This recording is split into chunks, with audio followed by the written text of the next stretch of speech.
Dia kecil, jalannya perlahan, nggak masuk akal. Tapi kalau pakai akal pelakunya, yaitu manusianya tadi, masuk akal. Sama kayak subhanalladzi asra bi 'abdihi. Ya. Dan di situ yang paling kerennya, Rasul diakui sebagai hambanya. Kita juga bisa ngaku, oh saya hamba Allah. Tapi masalahnya nanti begitu nyampe di hari akhir, kita betulan diakui nggak sebagai hambanya. Sama kayak misalkan, Bapak kenal Cristiano Ronaldo, mungkin jawabnya kenal. Tapi Cristiano Ronaldonya kenal Bapak enggak? Itu dia. Ya. Nah kita hambanya Allah nih. Kita udah betulan jadi hambanya belum? Nanti di hari akhir diakui enggak jadi hambanya? Karena sekedar ngaku, aku cinta padamu, tapi ibu nangis dicuekin, ibu lapar didiemin. Gimana kita bisa percaya dia cinta, betul? Sama, kita mengaku, ya Allah aku hambamu, tolong aku dong. Kita hidup tapi nggak mau jadi hambanya, nggak mau ikut, dan masih zolim, baik kepada diri sendiri, kepada orang lain. Ya. Jadi itu esensinya, ya. Jadi masuk akal karena pakai pelakunya Allah, bukan manusia. Itu Nabi nggak minta. Ya Allah perjalankan aku dong dari Mekah sampai ke Masjidil Aqsa. Enggak, Nabi nggak minta, tahu-tahu aja diajak. Ya. Kita bahas pesan-pesan yang ada di dalamnya ya. Dan kita tahu tadinya kan disuruhnya sholatnya berapa kali? 50 kali. Rasul nawar, akhirnya sehari jadi cuman 5 kali. Uniknya, waktu Nabi nyampein ini kepada para sahabat, untuk kalian, hei kalian harus sholat, para sahabat seneng. Kenapa seneng? Karena akhirnya mereka punya akses untuk bicara langsung sama Allah. Tahu tidak? Umat nabi-nabi terdahulu itu kalau pengen doa, minta sama nabinya. Wahai Musa, sampaikan pada Tuhanmu. Wahai Musa, sampaikan pada Tuhanmu. Dengan sholat, Nabi kita udah wafat, kita tinggal ambil wudhu, sholat, bisa komunikasi langsung sama Allah.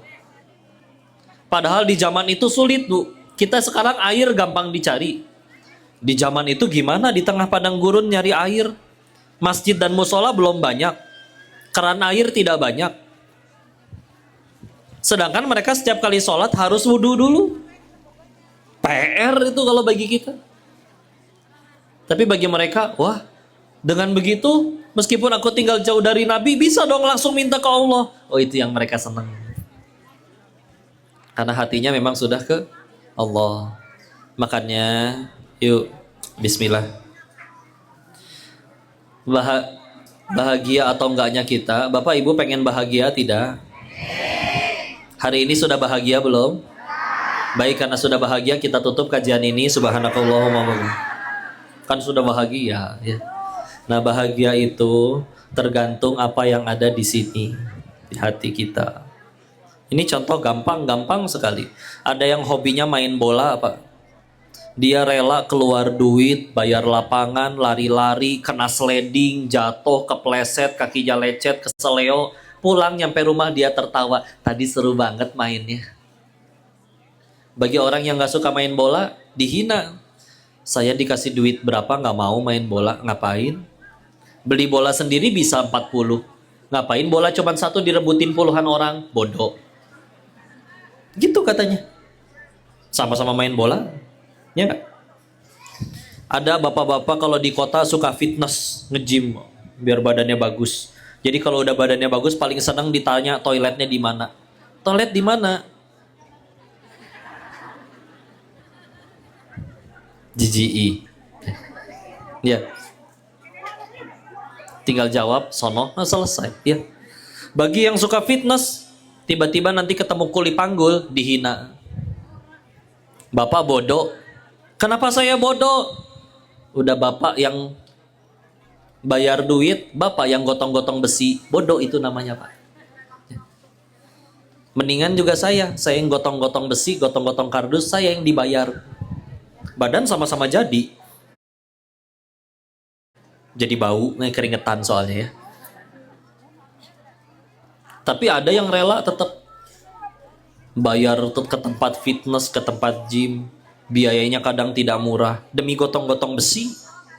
Iya, dia bisa bilang kesehatan, tapi dulu di zaman Nabi belum ada tempat gym, fitness, Nabi sehat. Ya. Ada olahraga yang lainnya. Minimal mereka sering jalan kaki. Kita sekarang sudah banyak kendaraannya. Ini ngomongin kendaraan, saya pengen tanya dulu tadi bapak-bapak, kenapa mainin klakson melulu? Gembira ya. Tenang aja ya. Takutnya ada ibu-ibu kaget di jalan. Terus kita nggak sengaja ngagetin, kan takutnya jadi zolim ke dia. Nanti kalau orang zolim, masalahnya kalau orang dizolimi itu mustajab doanya. Aduh kaget di dasar nih bapak. Ya, jadi nggak apa-apa, tenang ya. Yang dibawa siapa? Cuman kongko biasa, banyak dosanya. Ya. Jadi kecuali yang dibawa guru-guru kita yang mulia, ini mah santri biasa. Ya. Terima kasih diizinin ngaji bareng di sini ya. Ini baik-baik orang di sini. Ibu kepanasan, maafin ya. Mau pindah ke sini nggak? Ya. Hah? Orang muat? Iya. Kan bisa tinggal di rumah, nanti nontonnya lewat TikTok lah. Beda. Iya pada baik. Ya beda. Iya. Di sini bahasanya itu ya, ngampak betul ya. Orang ngapa orang? Iya istilah ya. Nanti ajarin ya. Istilah. Tapi yuk istilah ya. Kalau pengen ingetin satu hal, sesuatu jadi baik itu standarnya satu, yaitu bikin kita tambah dekat sama Allah atau enggak, gitu ya. Ulangi, tambah dekat sama Allah atau enggak. Teman mana yang paling baik? Bukan yang sering traktir, bukan yang selalu memuji, bahkan meskipun kita salah tetap dipuji, bukan. Tapi teman yang paling baik yang semenjak kenal sama dia tambah banyak ingat Allah. Kita salah dia nasehatin, kita males ibadah diajak ngaji, males sholat diajak sholat, mungkin bawel, mungkin tidak selucu kawan-kawan kita yang lain, tapi itulah kebaikan. Tidak ada kebaikan selain dari yang maha baik. Pekerjaan mana yang paling baik? Bukan yang paling besar gajinya, karena kalau ukurannya banyak-banyakan uang, ngapunten nggih Bapak Ibu, secapek-capeknya kalian kerja, kalian gak akan lebih kaya dari koruptor. Betul? Tapi koruptor hancur di hadapan Allah. Dan mudah bagi Allah meskipun menjabat, tetap aja dibenci sama rakyatnya. Kolom komentarnya aja ditutup. Jadi standar kebaikan itu. Contoh lagi. Karena semua hal judulnya masih berupa ujian. Ulangi. Bisa tidak jadi nikmat? Bisa, standarnya satu, bikin kita tambah dekat sama Allah atau enggak. Bisa jadi musibah? Bisa, kalau membuat kita tambah jauh dari Allah. Contoh, ibu udah pada nikah belum? Ada yang belum nikah? Angkat tangan yang belum. Ya, tenang ya. Tenang, saya nanya kayak gitu bukan pengen nafkahin ya, tenang aja. Misalkan yang sudah nikah, tiba-tiba di WA sama suaminya. Istri. Boleh kan panggil istrinya Is? Bukan, namanya bukan Iis, bukan ya. Is. Dijawab kan kalau suaminya manggil, ana opo su? Suami. Jangan suuzon ya Bu ya. Kan suka disingkat Paksu, singkatan dari Pak Suami. Begini Is. Iya Su. Kayaknya uang belanja harus naik ya. Berapa Su? Insya Allah 100 juta. Per satu dekade ya? Enggak, insya Allah 100 juta per minggu. Pak, lihat Pak, begitulah cara kita nyenengin wanita, tinggal dikasih khayalan mereka udah cukup bahagia. Baru dimisalkan ya. Bu, saya tanya ya pelan-pelan. Uang jajan 100 juta per minggu. Nikmat bukan? Ih, ujian. Kan tadi udah dibilang. Ya. Ulangi. Uang belanja 100 juta per minggu. Nikmat bukan? Bisa tidak jadi nikmat? Bisa. Kalau semenjak uang ibu tambah banyak, ibu tambah dekat sama Allah. Syukurnya tambah banyak, sedekahnya, wakafnya. Tapi kalau uangnya tambah banyak, contoh yang korupsi, terus gara-gara itu jadi nggak mau sholat, jadi sombong, jadi foya-foya. Maka apakah itu nikmat? Enggak, musibah. Bu, ada orang bisa nggak jadi maksiat gara-gara nggak punya duit. Dia punya duit malah jadi bisa maksiat. Bu, asli yang paling bahaya bagi hidup kita itu bukan siriknya orang, bukan iri dengkinya orang, bukan julidnya omongan tetangga. Tapi yang paling bahaya bagi diri kita tuh satu, dosa kita sendiri. Kok orang lain bikin dosa, saya jadi korbannya, saya tersakiti. Bisa jadi gara-gara jahatnya dia, dosa-dosa kita bersih. Bisa jadi gara-gara mulut jahatnya dia, kita pulang ke hadapan Allah udah diampuni dosanya. Itu sih. Jadi orang baik ya. Istilah. Ini ada cerita ya. Ada seorang pemuda jual motor, Bu. Lalu COD sama bapak-bapak. Ibu tahu COD tidak? Ketemuan COD ya, bayar di tempat, cash on delivery ya. Ya namanya si bapak mau beli motor, nanya dong. Dek, ini motor ada keluhan apa? Ya dijawab, udah pernah jatuh Pak 2 kali. Nih satu baretnya di sini, satu baretnya di sini. Si bapak heran. Biasanya orang jual motor bohong. Ini kok jujur dibilang udah jatuh 2 kali. Dikasih lihat lagi baretnya sebelah mana. Saking penasaran akhirnya ditanya lagi. Dek, selain jatuh pernah apa lagi? Jatuh 2 kali. Kebanjiran 2 kali. Hilang sekali. Hah? Hilang ketemu lagi? Namanya jodoh, Pak. Si bapak cerita, Dek, kenapa adek kasih tahu semua? Kalau saya nggak jadi beli gimana? Pak, yang nentuin beli atau enggak Allah, Pak.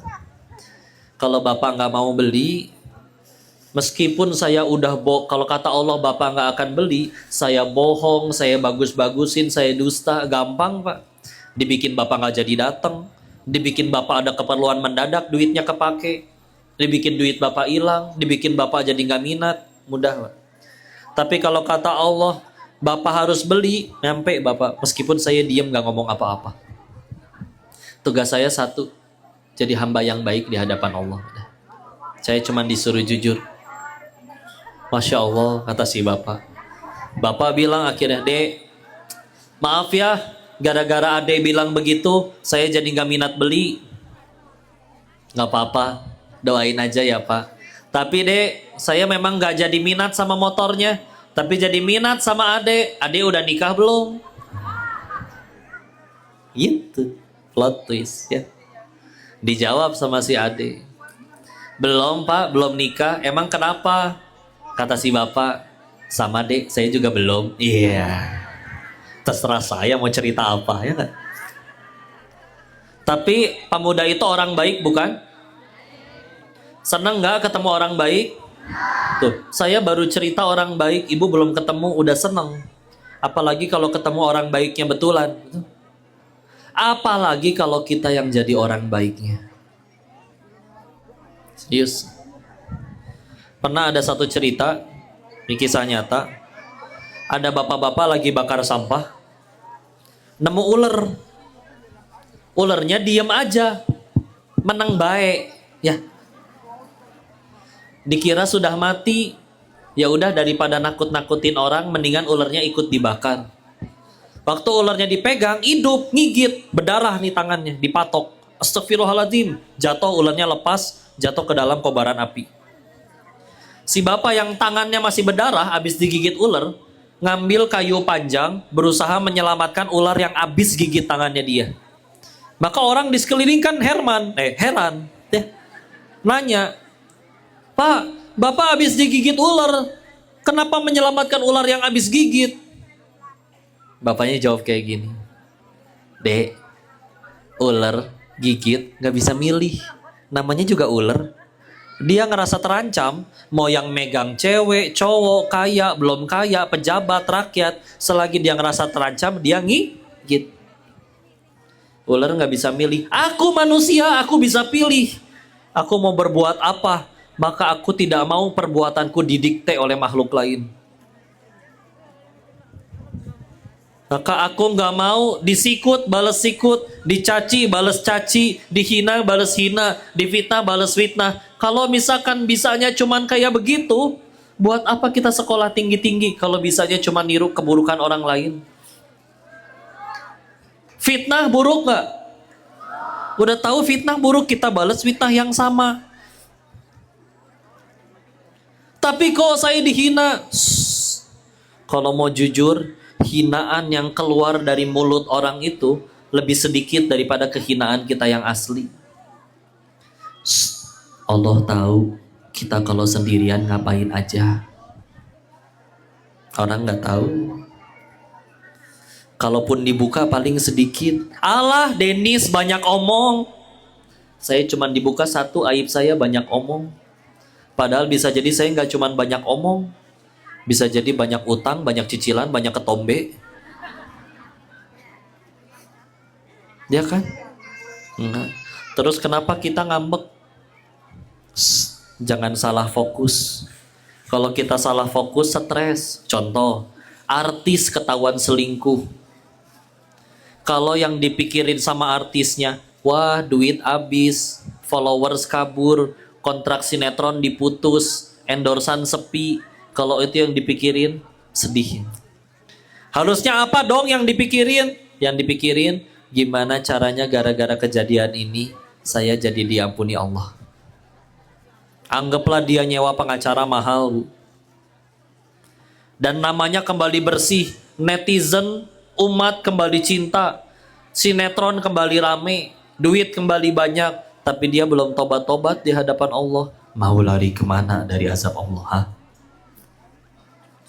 Anggap orang masih mencaci, memaki, tapi tadi malam dia udah tobat, tobatan nasuha, nangis, netesin air mata tobat, nyesel, nggak mau ngulangin lagi.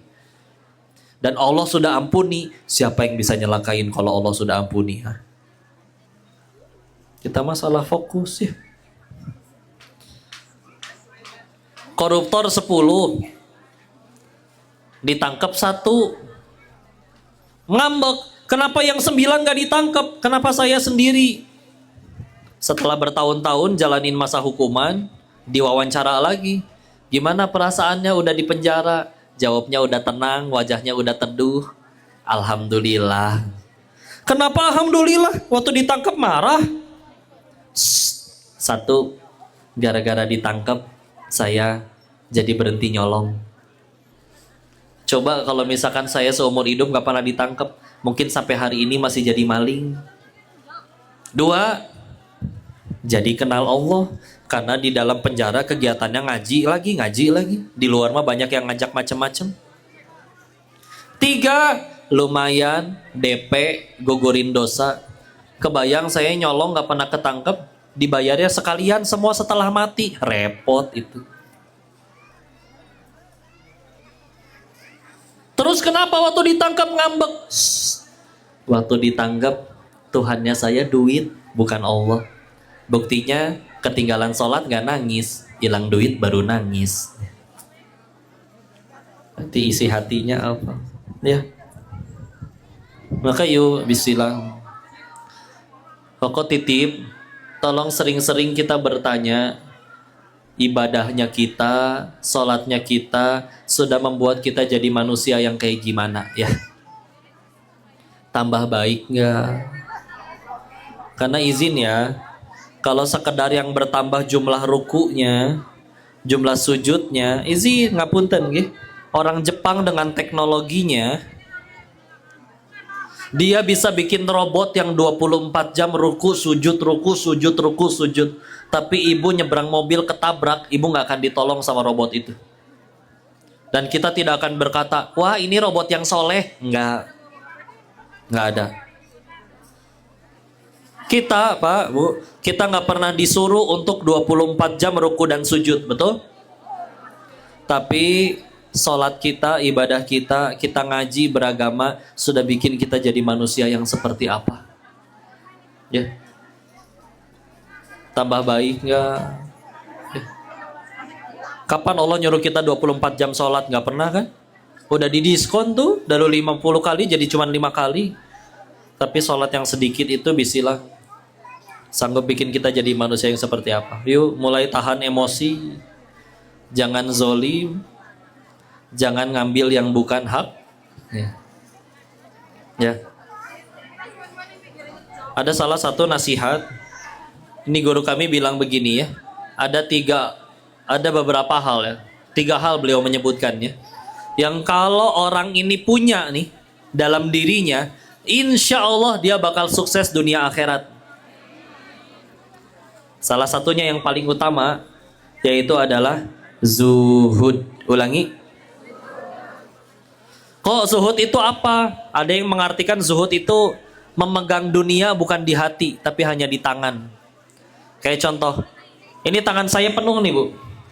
Satu megang botol, satu megang mikrofon. Kalau saya pengen megang sedotan, ya tinggal taruh botolnya, ambil sedotannya. Selesai kan? Sakit hati nggak saya ngelepas botol? Enggak, karena tidak ada kemelekatan. Karena apapun yang melekat jadi masalah, meskipun bermanfaat. Contoh,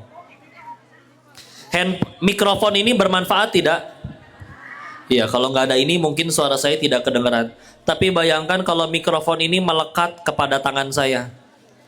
Mau mandi susah, mau makan susah, mau salaman susah, mau cebok susah. Ya kan? Segini bendanya bermanfaat. Ya. Apalagi kalau melekatnya di hati, melekat di tangan aja jadi masalah, betul? Ya. Maka kayak begitu. Zuhud ada penjelasan lainnya. Contoh, meninggalkan sesuatu yang tidak bermanfaat bagi akhiratnya. Ulangi, meninggalkan sesuatu yang tidak bermanfaat bagi akhiratnya. Contoh. Nanti ibu misalkan pergi ke mall. Tahu mall? Terus tiba-tiba ngelihat jam tangan 5 miliar. Terus kata ibu, wah murah sekali. Karena di rekening ibu ada 18 T. Ya, misalkan. Ya. Tapi dia nanti mikir, iya nih jam tangan murah. Tapi nanti dulu, ini saya beli manfaat nggak bagi akhirat saya? Karena lucu jam tangan itu. Orang bilang manusia dulu waktu sekolah kebutuhannya 3, sandang, pangan, papan. Atau primer, sekunder, tersier. Ternyata pas udah gede ada kebutuhan yang keempat. Yaitu apa? Kebutuhan ingin diakui orang lain. Ya. Masa iya sih kok? Iya. Buktinya apa? Buktinya ada yang kakinya 2 tapi sepatunya 50. Ya mungkin pengen buka toko sepatu, ya udah. Atau mungkin cita-citanya pengen jadi kaki 1000, ya udah. Ya. Jam tangan lebih lucu lagi Bu. Apa fungsinya jam tangan? Lihat waktu. Ibu percaya ada jam tangan harganya 11,7 miliar? Ya, tahu? Ya. Izin ya. Kalau mobil saya paham Bu. Mobil miliaran sama mobil second ratusan juta, itu larinya biasanya kencengan yang miliaran, itu betul. Cuman jam tangan 11,7 miliar sama jam tangan beli di TikTok Shop online cuman 89.000. Memang kecepatannya beda. Ya. Kan lucu, Pak, itu jam tangan Bapak 5 miliar. Kelebihannya apa? Oh, 1 jamnya setara 5 menit kok. Rusak berarti, Pak. Ngapain Bapak pakai? Ini saking cepat muternya, Pak. Bisa jadi kipas angin. Ya oke lah, terserah lah. Ya. Enggak. Tadinya nggak punya jam tangan, duduknya gini, sopan. Semenjak pakai jam tangan begini terus. Ibu semenjak punya gelang jadi senang salaman. Masya Allah. Iya enggak, iya enggak, iya enggak. Nah. Ada yang motornya baru, biasa ke masjid tinggal lurus, sekarang muter-muter dulu. Tindin, udahlah. Orang paling banter cuman memuji. Keyen. Ah, manggil ayam juga gitu. Ibu pengen saya gituin? Sini, Bu. Sama aja, ya. Pada baik, ya. Kecuali setiap kali ibu dipuji, sekalian dia ngasih duit. Nih, gope, bantuin nyicil. Enggak, yang nyicil tetap kita, ya. Bukan nggak boleh punya, tapi kalau meletakkan mengira bahagianya adanya di situ, ya kurang, ya. Ini ada kebakaran. Hah? Hah? Oh, sate. Oh, Masya Allah. Oh gitu. Wah, baik sekali orang-orang. Masya Allah. Begitu. Ya. Bu, tadi apa? Zuhud. Meninggalkan sesuatu yang tidak bermanfaat bagi akhiratnya. Seperlunya. Ini silakan ya. Kok kalau saya kan memang kerjaannya naik gunung. Masa pakai sendal japit yang licin? Oke, silakan beli yang tebal, yang bagus. Dan wajar kalau tebal pasti lebih mahal. Silakan kalau memang kebutuhan. Tapi kan kadang lucu. Ada orang pengen naik kelas biar dipuji orang. Akhirnya dia beli handphone 25 juta. Padahal dipakainya cuma WA doang. WA juga cuma dari grup gibah. Ya. Kameranya nggak dipakai. Ya. Rugi ya. Dan ketahuilah, investasi yang terbaik itu bukan di barang, tapi kepada diri kita. Izin ya. Ada orang kerja nggak becus, sebulan dipecat. Kerja tempat lain sebulan dipecat. Kemana-mana ninggalin utang, mulutnya jahat, nyakitin, gak punya tabungan, gak punya kerjaan. Tahu-tahu dia pakai handphone 25 juta, dikira nyolong, Bu. Serius. Kalau gak dikira nyolong, dikira KW. Kan sakit hati, udah dibeli mahal-mahal tapi malah dikira KW. Ternyata asli dan ternyata bukan KW, dikira menang slot. Tapi misalkan ada orang betulan cerdas, jujur, soleh, amanah, pinter, orang lain gak bisa ngelakuin, dia bisa punya ilmunya, belajarnya rajin, punya karya, ya dia nulis buku, ya dia punya acara sendiri.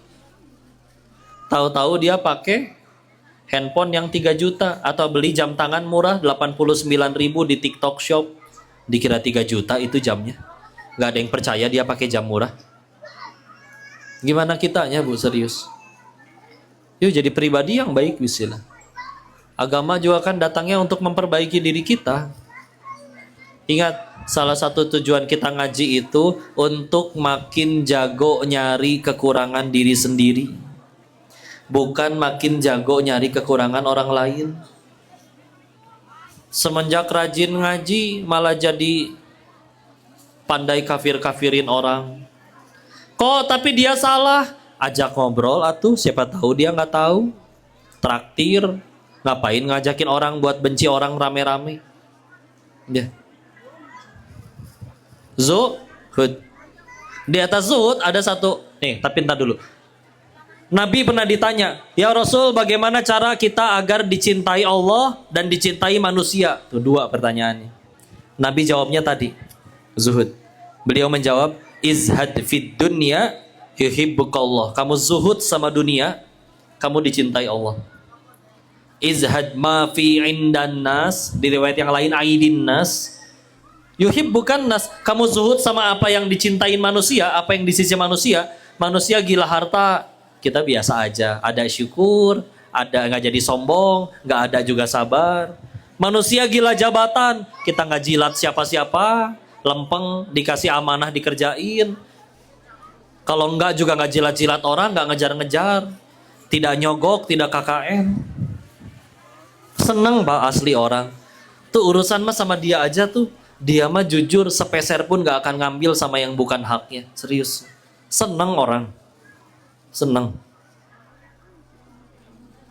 Latihan waro ya, zuhud dan waro. Di atas zuhud tadi masih ada waro. Apa bedanya sama zuhud? Kalau zuhud meninggalkan sesuatu yang tidak manfaat bagi akhiratnya. Kalau waro, meninggalkan sesuatu yang berbahaya bagi akhiratnya. Contoh, handphone lobet, nyampe masjid, nemu colokan nih, plewe nyolok. Tidak izin, ayo. Masjid kan bayar listriknya pakai duit umat. Kita make tanpa izin dan begitu beres ngecas, dipakainya buat main slot. Masalah itu. Rungkat. Ya. Atau kalau ada yang kerja di kantor, akadnya kerja jam 9 sampai jam 5, setengah 3 kerjaannya udah beres. Udah. Ngurusin dagangan pribadi, internetnya pakai internet kantor. Itu juga hati-hati. Mungkin gajinya nominalnya nggak berkurang, tapi kalau yang hilang berkahnya repot. Amannya gimana? Izin, Pak, saya udah beres kerjaan, ada lagi gak yang bisa saya lakuin? Nggak ada sih. Boleh Pak, saya ngurus dagangan saya nih Pak. Internetnya juga minjem pakai internet kantor. Maka kalau diizinin aman. Kalau enggak, hati-hati ngambil yang bukan haknya, serius. Kadang kalau di kantor ada pulpen, ambil buat di rumah. Loh, bosnya beli pulpen buat urusan kerjaan, kita pakai buat urusan pribadi tanpa izin, ngambil yang bukan haknya. Hati-hati, zolim. Amannya gimana? Bos, saya dulu pernah ngambil pulpen satu, bos ridho nggak? Kalau ridho aman. Memang insya Allah kalau murah dia akan lebih mudah untuk ridho, ya. Tapi jangan ngegampangin, karena serius. Kalau ternyata dia nggak ikhlas, nggak ridho, di hari akhir dituntut, kita kenal. Dan di hari akhir, kata Nabi, Rasulullah SAW bersabda yang maknanya, akan ada hari di mana dinar dan dirham udah nggak laku lagi. Duit nggak laku lagi.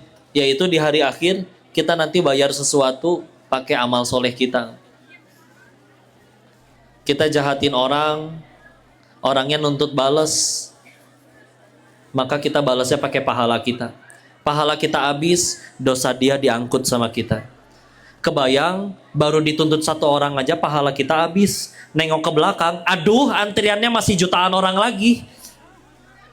Karena kebayang itu yang pada jadi pemimpin asli. Saya waktu pelantikan menteri, nontonin di TV. Berdoa satu aja, berharap satu. Apa doanya? Saya berharap ya Allah, tolong tunjukkan ada satu aja yang nangis karena dapat jabatan. Saking takutnya nanti pulang ke hadapan Allah. Enggak. Semuanya tersenyum bahagia. Izin ya.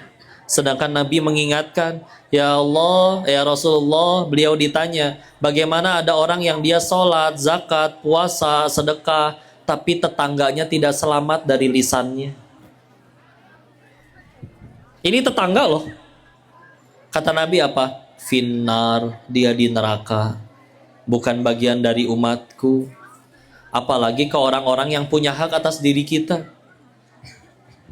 Zolim ke istri, zolim ke pasangan, izin Pak Bu ya.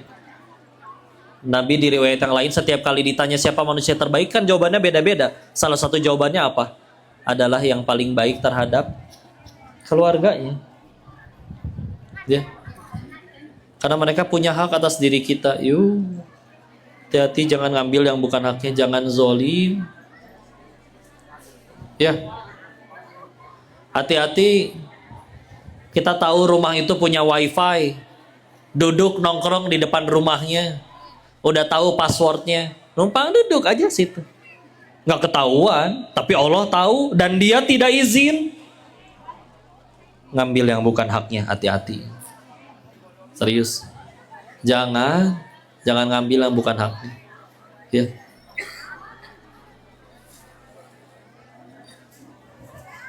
Ondangan, makan sepuasnya, dibungkus, dimasukin ke tas. Ada yang kayak gitu? Baiknya gimana? Izin, serius. Bapak, Ibu, saya datang memang sendirian, tapi boleh nggak saya bawa buat anak? Dikasih mah udah aman.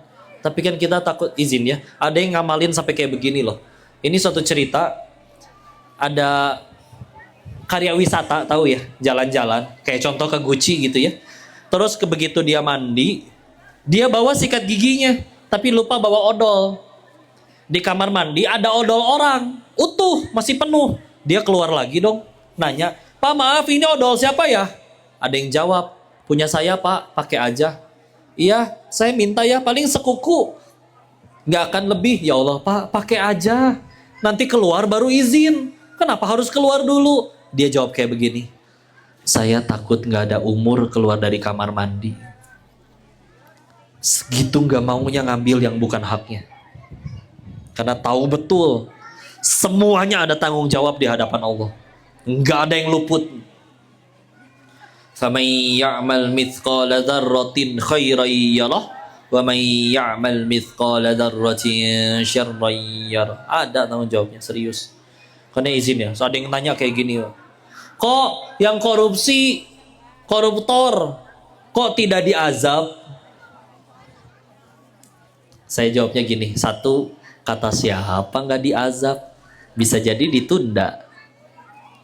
Karena lebih repot seumur hidup zolim, tapi dibalasnya nanti semuanya setelah mati, repot. Kalau sempat ditangkap di dunia, lumayan DP, gugurin dosa. Kayak tadi koruptor 10, ketangkep 1.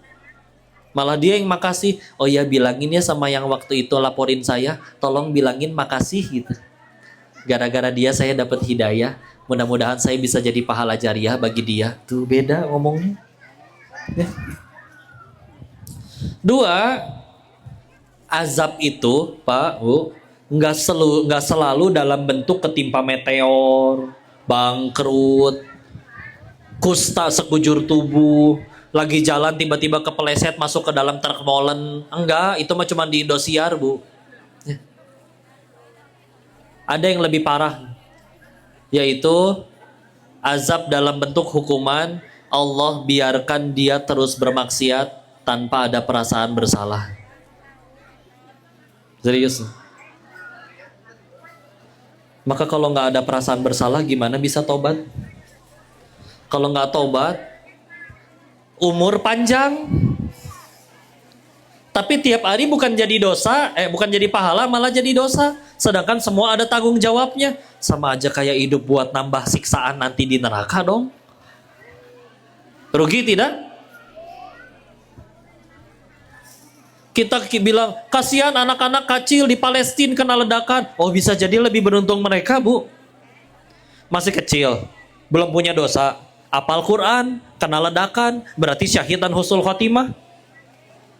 Bisa jadi surganya lebih terjamin. Bisa jadi dia lagi ngomongin Koko nih. Itu ngapain sih Koko ya, umurnya panjang di Indonesia tapi nggak jadi pahala. Ih, rugi amat umur panjang buat jadi dosa doang. Tahu, di riwayat yang lain Nabi juga ditanya, siapa manusia yang paling baik? Di kesempatan yang ini Nabi jawabnya apa? Yang paling panjang umurnya dan paling bagus amalnya.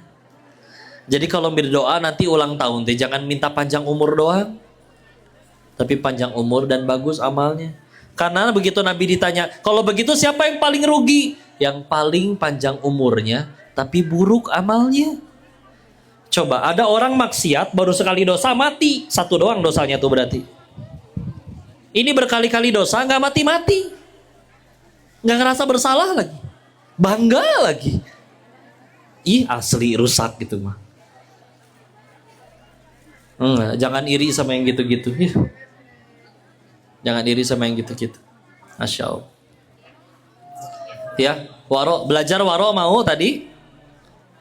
Tahu waro tadi? Jaga ya, hati-hati. Jangan ngambil yang bukan haknya. Ibu pengen belajar waro lagi tidak?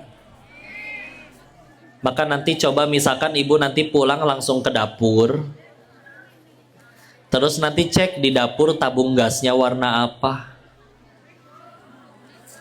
Kalau yang melon hijau yang 3 kilo, mungkin belum pernah baca ada tulisan apa di tabungnya. Hanya untuk masyarakat. Yuk saling jujur ke diri masing-masing. Apakah kita termasuk? Waktu Koko ngaji tentang bab waro, terus masak di kontrakan, ngelihat ada tulisan gitu. Koko langsung nyari di internet. Yang dimaksud masyarakat miskin penerima tabung gas 3 kilo itu siapa? Ternyata satu adalah orang yang berpenghasilan di bawah 1.500.000 per bulan. Jadi kalau ibu dapatnya 1.600.000 mungkin belum termasuk. Ada lagi pedagang kecil. Karena nggak mungkin sambil mikul-mikul yang 12 kilo berat. Maka dia bawa yang 3 kilo. Meskipun ternyata penghasilannya 2,5 juta per bulan. Kenapa? Karena dia kan murah karena apa? Karena disubsidi. Maka ada uang rakyat yang dipakai untuk membuat itu jadi lebih murah. Biar bisa dibeli sama orang yang tidak mampu. Tahu-tahu yang datangnya naik mobil, rumahnya bagus, ikut beli yang 3 kilo. Yang harusnya nggak bisa beli, malah yang harusnya beli yang murah, jadi nggak bisa beli gara-gara udah diborong sama yang kaya. Demi Allah ada tanggung jawabnya itu di hadapan Allah. Hati-hati. Hati-hati. Jadi tegang begini, Bu. Ganti semua. Ya, nggak tenang. Ada penjelasan yang lain ya. Ada yang penjelasan kayak gini, Bu. Kok memang penghasilan kita ternyata 5 juta nih kok. Tapi ternyata setelah 5 juta dipakai buat uang sekolah, uang token listrik, uang buat dapur, sisanya tinggal 1.200.000. Ya udah berarti termasuk ya. Udah tenang? Ada. Tapi ini intinya adalah sebisa mungkin jangan jadi orang zolim, Bu, serius. Orang kalau mikir zolim, misalkan contoh ya, ada orang nitip handphone. Kok nitip handphone? Misalkan dia curi. Terus dia jual misalkan dapat uang 4 juta tergantung handphonenya. Pak, Bu, hanya butuh 1 kali ketahuan nyolong bisa bikin dia nganggur 10 tahun. Nggak ada yang mau ngasih kerjaan. Sekarang internet udah cepet. Dia dipecat, pindah ngelamar tempat kerjaan lain. Jangan terima dia dulu pernah nyolong di tempat kerja saya. Pertanyaannya 4 juta cukup buat hidup 10 tahun? Enggak. Tapi kalau kita jadi orang benar, jujur, punya skill pula, punya kemampuan. Pak, Bu, serius ya. Kita tiba-tiba ngelamar kerja terus berkata, Pak, saya minta digaji 50 juta. Ibu nggak langsung diusir, Bu. Tapi ditanya dulu, kamu bisa apa?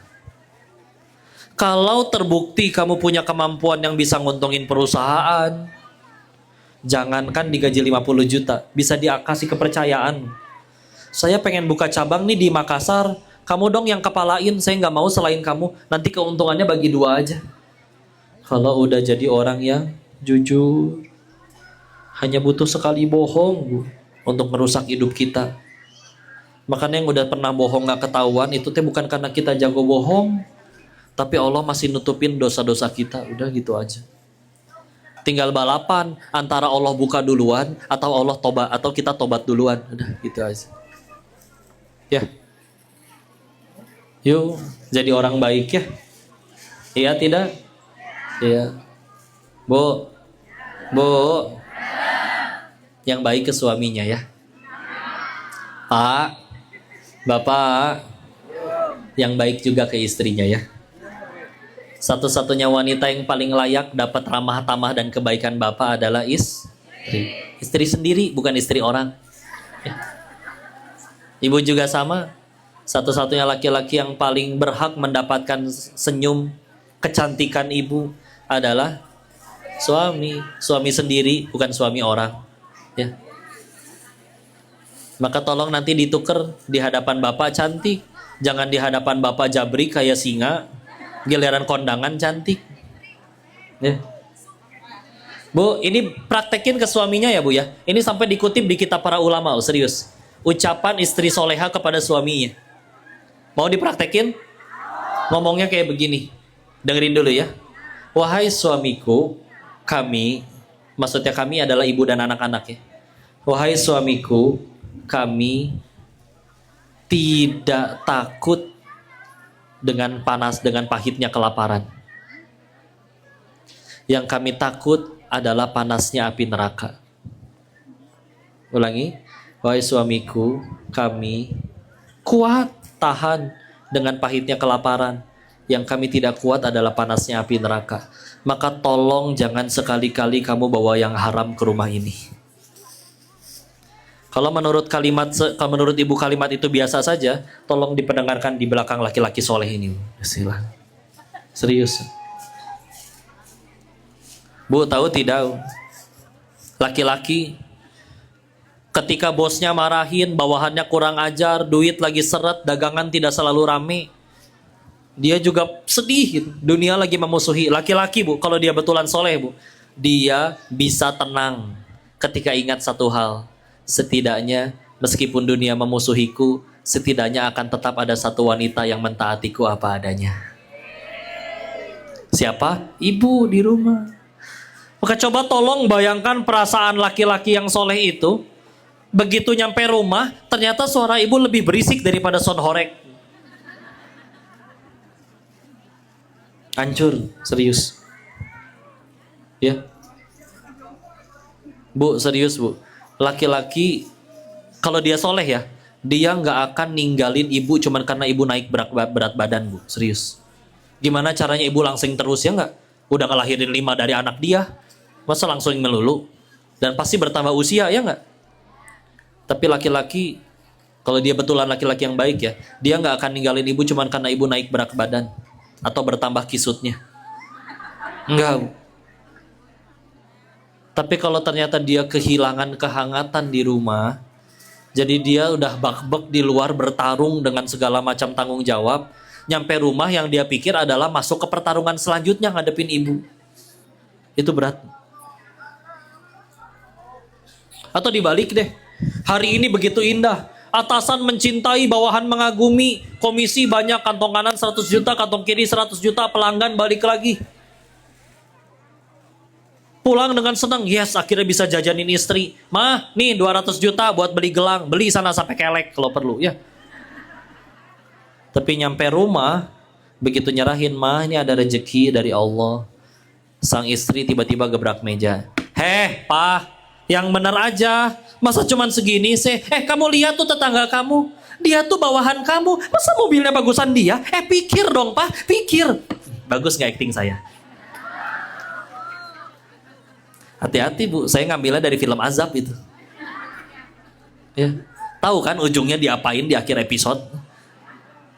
Pak, hancur nggak Pak digituin? Nah, asli. Ya. Maka, yuk Bismillah, yuk hargai. Kadang laki-laki juga, ya Allah, sepi. Saya aja yang lapar, ya Allah. Jangan anak dan istri saya di rumah. Begitu nyampe rumah juga meluk istri. Ibu maaf, mama maafin ya. Kenapa papa? Iya tadi cuma dapat segini. Udah nih cuma ada 1 kotak. Mama sama anak-anak aja makan, papa mah nggak usah. Shh. Bisikin yang tadi Bu. Gak apa-apa sayang. Kalau sekedar pahitnya lapar, kami kuat. Yang kami tidak tahan adalah panasnya api neraka. Ini halal kan? Kita syukuri sama-sama ya. Makasih Papa udah mau berjuang buat kami. Kami sayang Papa. Oh. Serius, Bu. Gitu cara menangin hati laki-laki, Bu. Ibu sering dengar kan laki-laki katanya punya harga diri, betul? Saya kenal laki-laki yang mereka berkata, "Hey, mendingan saya mati daripada diinjek-injek orang." Apalagi yang injek-injek adalah wanita yang secara syariat seharusnya paling taat kepada dirinya. Ya, saya punya kawan, suatu saat ada atas izin Allah dia bangkrut, maka selama 2 tahun terakhir yang nyari nafkah istrinya. Dia jadi bapak rumah tangga, bersihin popok segala macem. Gak, istrinya gak marah-marah. Tapi tahu-tahu beres sholat asar dia datang cerita nangis. Saya ngerasa gagal jadi laki-laki kok. Kenapa? Memang istrinya nuntut ini itu. Enggak, dia juga ridho. Cuman itulah laki-laki punya mental qawamah, jiwa qawamah. Surat An-Nisa ayat 34. Ar-rijalu qawwamuna 'alan nisa al-ayat. Qawam. Dia nggak bisa mendapati orang yang ada dalam tanggung jawabnya, itu kekurangan, nggak bisa. Dulu ibu pernah tahu nggak ada penyidik KPK yang disiram air keras itu Pak? Pak Novel Baswedan tahu?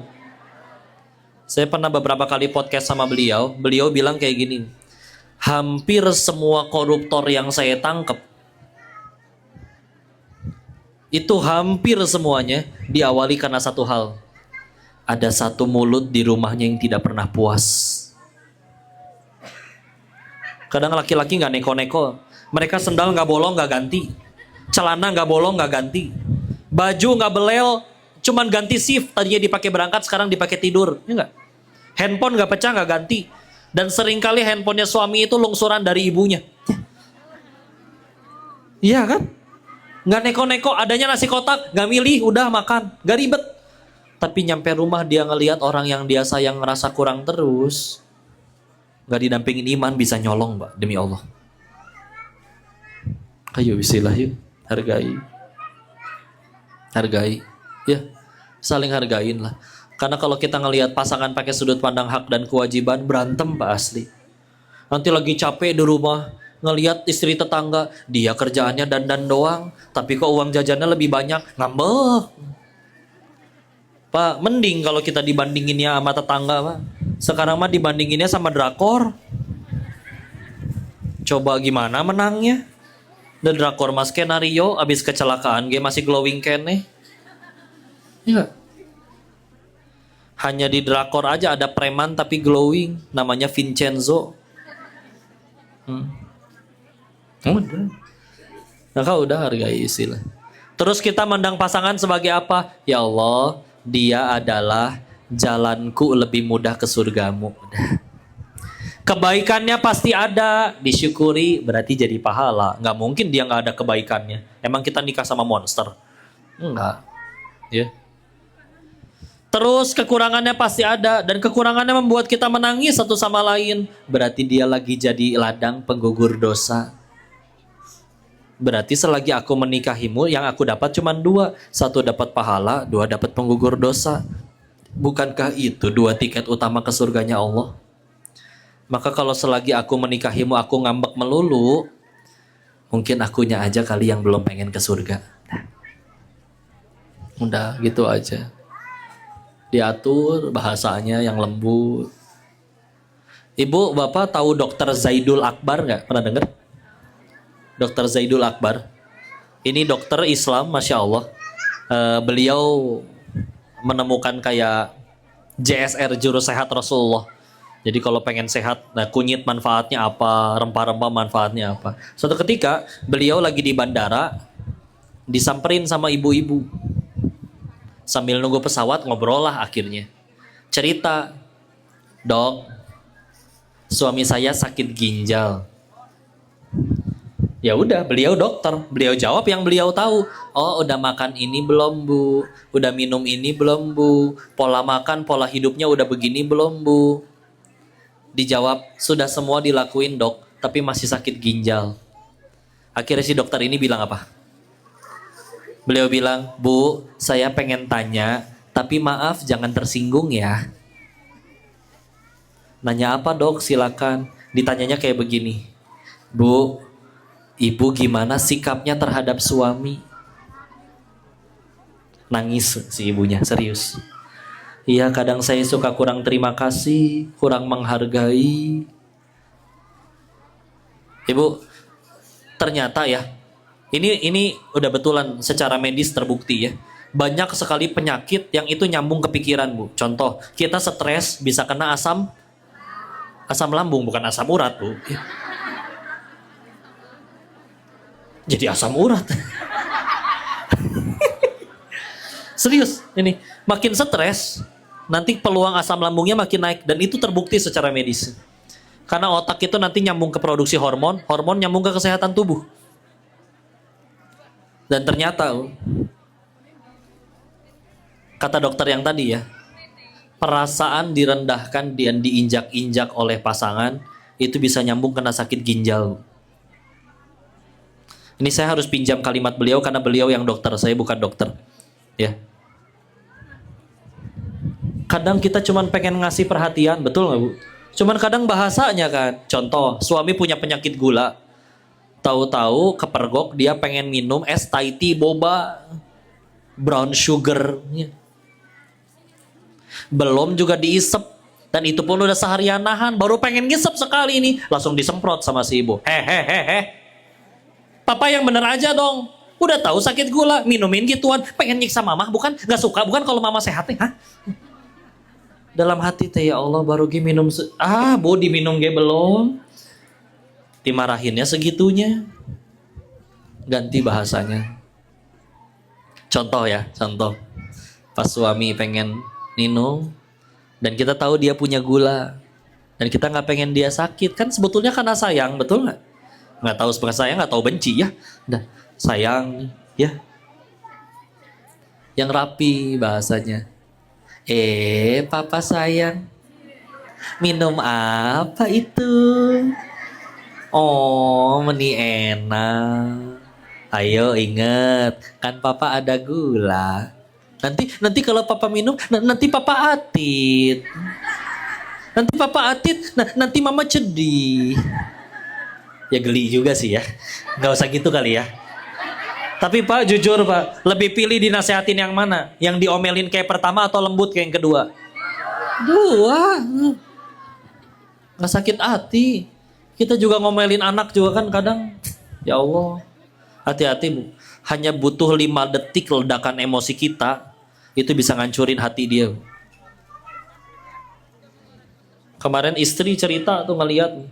Lagi ngantri bayar makan di kasir. Anaknya berulah, namanya anak-anak lari-larian wajar ya.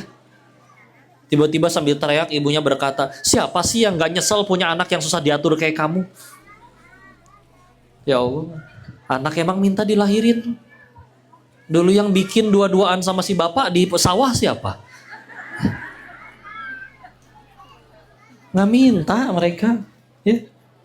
Kalau bisa milih juga mungkin nggak pengen emaknya yang itu. Ya. Nggak minta. Bismillah. Hati-hati. Kita makan, ini jujur ya, kadang kita manggil anak di kamar. Ibunya dari depan. Adek. Orang metu. Manggilnya kalau nggak keluar gimana? Harus teriak, adek, masih nggak keluar. Si ibu ngejerit, adek, kaca pecah 3. Si adek lari tunggang langgang, Melayu. Ya. Ada apa Bu? Jujur Bu, ibu langsung ngasih tahu alasan tadi manggil atau diomelin dulu? Omelin 1-0. Besoknya si ibu di kamar, anak di luar, manggil sama mama, orang metu. Ya udah, kemarin mamanya udah contohin, mama, belum keluar. Mau nggak mau ngikutin, dia juga udah deg-degan nih, mama. Siapa tahu rumahnya gede kan, nggak kedengeran. Mungkin dari rumahnya, dari ruang tamu sampai kamar mamanya harus naik angkot, nggak tahu kita. Ya, rumahnya Gu Junpyo mungkin ya. Mama, ibunya keluar, tunggang langgang, apa yang terjadi? Dasar anak kurang ajar, masa manggil mamanya kayak begitu sih? 2-0. Mikir gak sih anaknya? Saya kemarin dipanggil gak kedengeran. Tidak ada anak yang berani, si mama manggil, pura-pura gak denger, biar digampar. Gak ada, Bu. Gak ada yang kayak gitu. Karena dia baru denger, makanya baru keluar. Giliran dia yang gak denger, dia yang dicubit. Giliran mamanya yang gak denger, tetap dia yang dicubit. Kan mikir. Lagi mikir kayak gitu, anak tetangga datang minta garam. Langsung dipuji, langsung ramah lagi. Ih anak, bantengnya misalkan. Si anak mikir, yang tiap hari bantuin saya gak pernah dipuji. Ini anak tetangga minta garam, dipuji terus. Sakit hati. Tahu-tahu ibunya cerita di pengajian, kok kenapa ya anak saya kok minder? Bu, di hati anak, dia tahu tempat paling aman dan orang yang seharusnya paling aman adalah mamah dan rumah. Tapi ternyata mamah adalah orang yang paling sering ngomelin dan banding-bandingin. Rumah adalah tempat dia paling sering dihujat. Tahu-tahu dia harus ketemu orang dengan berbagai macam karakternya. Ya takut. Orang yang seharusnya paling sayang aja malah paling sering nyakitin. Maka hikmahnya, Ini karena saya lagi ngomong ke ibunya. Jadi nggak bisa setiap kali anak salah tuh yang disalahin langsung anaknya. Oh enggak, bisa jadi ada adil dari kitanya. Nanti kalau lagi ngobrol sama anak-anaknya gantian baru omelin anak-anaknya. Ya, kalian tetap harus berbakti kepada ibu kalian tetap. Satu dunia cinta kalian, tapi kalian pernah dengan sengaja atau ibu pernah tersakiti dan belum maafin, demi Allah surga haram bagi mereka. Karena ridho Allah ada pada ridho orang tua. Gantianlah buat anak-anaknya. Ini yang masih punya ibu, izin ya. Dalam Islam, kalau ibu kita berkata, "Nak, 1+1 itu 5 loh." Betul bu, udah jangan dibantah, serius. Selagi yang disuruh nggak suruh ninggalin Allah, nggak suruh nyembah selain Allah, nggak suruh ninggalin sholat, nggak suruh buka aurat, nurut. Tahu tidak? Kalian lagi sholat duha, udah tasyahud akhir, ibu manggil, "Nak, sini nak. Nok, sini nok." Ya, batalin sholatnya, datang ke ibu. Serius. Kenapa? Karena kalau wajib ke Allah sama wajib ke manusia, dahulukan wajib ke Allah. Sunnah ke Allah sama wajib ke manusia, sholat duha sunnah kan? Terus bakti ke orang tua wajib kan? Maka tinggalin sunnah ke Allah, bakti dulu ke orang tua. Serius. Ya. Perintah bakti ke orang tua itu, contoh di Al-Baqarah ya, la ta'buduna illallaha wa bil walidaini ihsana. Perintahnya jangan kalian sembah selain Allah dan berbaktilah kepada orang tua. Perintahnya langsung setelah perintah tauhid. Serius. Bahkan misal ini contoh ya. Ada anak baru 5 menit lahir, dibuang ke tempat sampah. 30 tahun kemudian anak yang dibuat ke tempat sampah jadi konglomerat. Tiba-tiba orang tuanya yang dulu buang datang, "Hai nak, ini kami yang dulu buang kamu, minta duit dong." Menurut Islam, kasih jangan ke orang tua kayak begitu. Kasih? Kasih, betul. Loh, dia jahat kok. Ada tanggung jawabnya di hadapan Allah. Kita meninggal gak ditanya kelakuan dia, ditanya kelakuan masing-masing. Terus ngapain kita tetap baik? Bukan supaya dia cinta, tapi biar Allah cinta. Allah yang nyuruh saya taat kepada dia. Udah. Serius. Segitu pentingnya. Karena kalau sekali lagi bilang, satu dunia cinta kamu, hei. Tapi orang tuanya pernah kamu sakiti, belum minta maaf. Dan di malam hari dia berdoa, "Ya Allah, saya sakit sama mulut sama anak saya." Haram demi Allah surga bagi kalian. Minta maaf. Ya. Satu dunia gak suka sama kalian, tapi malam ibu kandung kita berdoa, "Ya Allah, hamba ridho, bersyukur kau anugerahkan putra putri seperti itu. Anugerahkan dia surgamu ya Allah." Itu satu langkah kaki udah di surga demi Allah. Di kesempatan lain Nabi sampai berkata, "Sungguh hina, sungguh hina, sungguh hina." 3 kali. Siapa Rasul? Orang yang mendapati orang tuanya ada dalam kepengasuhannya, lalu dia gagal ke surga. Contoh. Ibu ini punya anak 4, dan si ibu ini milih pengen tinggal sama anak yang ketiga. Ini kalau si anak yang ketiga gagal ke surga, kata Nabi, sungguh hina, sungguh hina, sungguh hina. Maksudnya dalam artian gini, lu ngapain aja, itu tuh udah ibadah yang paling surga banget, ngasuh ibu. Terus kamu gagal ke surga.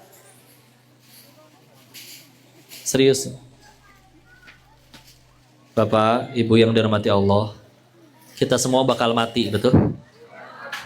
Semuanya pengen ke surga, betul? Kalau suatu saat kita nyampe surga, amin ya rabbal alamin. Kalau pengen jujur Pak, Bu, bisa jadi bukan karena ibadah kita, Pak. Tapi bisa jadi karena sabarnya kita ngadepin orang-orang selagi hidup. Ada yang sabar ngadepin ibunya, ada yang ibu sabar ngadepin anaknya, ada yang ngadepin suaminya. Bu, ibadah tertinggi dalam rumah tangga itu yang paling besar pahalanya. Bukan setiap malam kita tahajud bareng. Gak semuanya sanggup bu, suami istri tahajud bareng puluhan tahun. Tapi pahala terbaiknya adalah saling minta maaf dan berani memaafkan. Bismillah. Iya, di luar sana ada yang suaminya jahat banget, ada. Tapi lihat Ibunda Asiyah, istrinya Firaun, ada empat wanita paling mulia di surganya Allah. Maryam, ibunya Nabi Isa, Khadijah, istri Nabi, Fatimah, putri Nabi, yang keempat istrinya Firaun, Asiyah. Kemana wanita soleha lainnya? Ada Aisyah, Ummu Salamah, Sumayyah, mereka semua ahli surga. Tapi mohon maaf, empat wanita paling tinggi derajatnya di surganya Allah: Maryam, Khadijah, Fatimah, Asiyah. Asiyah, iya kita tahu ibadahnya bagus, tapi yang paling bikin beliau tambah tinggi derajatnya karena beliau sabar ngadepin bukan suami sembarangan, Firaun. Bukan suami yang naruh anduk sembarangan, yang naruh lemari nggak ditutup lagi, yang kalau ambil baju tuh atasnya nggak diangkat dulu, jadi berantakan semua. Bukan yang kayak gitu. Ini ngadepinnya Firaun. Sengaco-ngaconya manusia yang pernah Allah ciptakan, Firaun. Tapi dia tetap sabar ngadepinnya. Karena iya sholat pahalanya gede, tapi ada ibadah yang pahalanya tanpa batas. Surat 39 Az-Zumar ayat 10. Innama yuwaffas sabiruna ajrohum bighairi hisab. Hanya orang-orang bersabarlah yang ganjaran pahalanya disempurnakan tanpa batas. Makin berat ujian sabarnya, makin tinggi pahalanya. Nah, ini yang dihadapin bukan yang dihadapin Firaun. Makanya misalkan nanti suami ibu ya mungkin tidak romantis, tapi masih menafkahi, sholat 5 waktu dijaga, di masjid lagi. Ke anak-anak sayang, iya mungkin jarang so sweet sama ibu. Tapi bismillah lah, dia masih nyembah Allah, beriman, sayang ke anak-anak, kewajiban masih dipenuhi. Makanya kalau ada yang berkata, nanti dulu kok suami saya lebih parah dari Firaun. Bohong ibu. Kalau suami ibu lebih parah dari Firaun, nama suami ibu yang ditulis di Al-Quran. Iya, kadang ada yang lebih parah dari Firaun. Kayak gitu aja. Bismillah. Saling. Dia adalah jalan bagiku lebih mudah ke surgamu ya Allah. Bismillah. Yang sabar ya. Bertahan. Dan bismillah. Mudah-mudahan kita jadi hamba yang paling tambah dekat kepada Allah. Segitu dulu, bismillah. Kita udah dekat zuhur ya. Ya memang belum. Ya, kalau sampai udah zuhur kan berarti kebablasan. Kan biar zuhur yang gak telat ya. Karena Abdullah bin Mas'ud bertanya kepada Nabi, amalan apa yang paling dicintai oleh Allah? Yang pertama, sholatu ala waktiha. Sholat tepat pada waktunya. Apalagi wahai Rasul, birrul walidain. Yang ketiga, jihadu fisabilillah. Ya. Saya kembalikan lagi dulu ke MC, silakan. Abis ini apa? Ibu abis ini apa? Tanya jawab atau foto-foto? Oh, ya, foto. Ya silakan. Saya kembalikan dulu ke MC kita untuk masuk ke sesi selanjutnya. Gih, saya manut aja gih. Kalau ada salah murni dari Koko, tolong dimaafkan. Kalau ada kebaikan, pasti dari Allah. Dan kita bersyukur kepadanya. Ingat, kajian ini juga baru suksesnya kapan? Ketika kita tambah dekat sama Allah. Bukan tambah dekat sama si Koko ya. Jadi Koko nggak bisa menyelamatkan siapa-siapa. Nyelamatin diri sendiri aja belum tentu bisa ya. Jadi yang diingat jangan si Kokonya, tapi pencipta si Kokonya ya. Allahu a'lam bishawab. Sudah Ustaz, kemana Ustaz MC?